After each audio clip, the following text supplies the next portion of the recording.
বিসমিল্লাহির রহমানির রহিম। অদ্য 6 আগস্ট 2026 তারিখ আনুমানিক দুপুর 12:30টায় সাতক্ষীরা ব্যাটালিয়ন 33 বিজিবির একটি বিশেষ চৌকস দল মাদক বিরোধী একটি বিশেষ অভিযান পরিচালনা করে। আমাদের কাছে গোয়েন্দা তথ্য ছিল যে একটি নতুন প্রকৃতির মাদক দ্রব্য সাতক্ষীরা অঞ্চলে আসবে এবং এখান থেকে কোনো না কোনো একটা সীমান্ত দিয়ে এটা ভারতে পাচার হবে।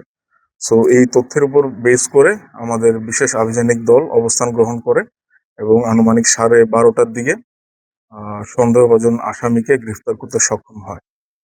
আমরা যে দ্রব্যটা জব্দ করতে সক্ষম হয়েছি সেটা নতুন প্রকৃতির, এটার নাম হচ্ছে কুশ।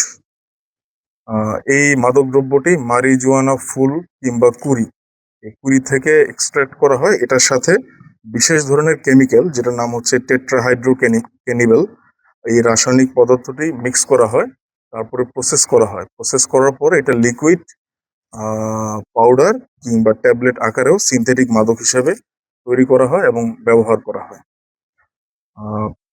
আমি গোপনীয়তার স্বার্থে এবং যেহেতু এটা নতুন প্রকৃতির মাদক দ্রব্য, সো আসামির ব্যাপারে এবং তাদের রুট অরিজিন এবং এটা কোথায় যাচ্ছিল, এই বিষয়টি যেহেতু এখনো তদন্তাধীন, সেটা আমি বিস্তারিত বলছি না। তবে এই বিষয়ে আমরা কনফার্ম হওয়ার সাপেক্ষে পরবর্তীতে আমরা আবার আপনাদেরকে জানিয়ে দিব।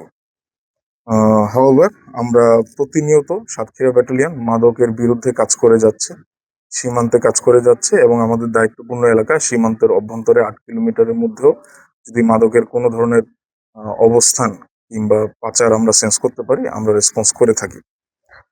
আমি আরো একটা কথা উল্লেখযোগ্যভাবে বলবো, মাদকের ব্যবহারটা তখনই ব্যাপক আকারে হয় যখন হচ্ছে এর ডিমান্ডটা দেশের অভ্যন্তরে থাকে।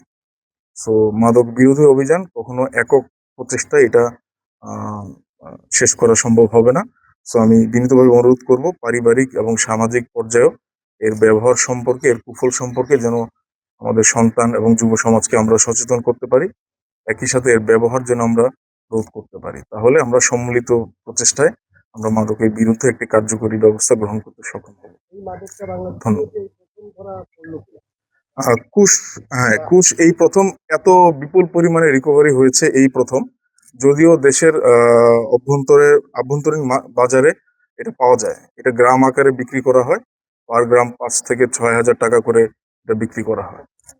আর আমরা প্রায় 12 কেজি পরিমাণ এই কুশ মাদক দ্রব্যটি জব্দ করতে সক্ষম হই, যার বাজার মূল্য এভারেজে 6 কোটি টাকা। আমি যদি ন্যূনতম ধরি, এটা আন্তর্জাতিক পর্যায়ে বা আন্তর্জাতিক বাজারে এটা নতুন কোনো প্রোডাক্ট না। বিভিন্ন দেশে এটা ব্যবহার হয়, স্পেশালি টুরিস্ট প্রন কান্ট্রি যেগুলো আছে, থাইল্যান্ড এবং ইউরোপের বিভিন্ন দেশে।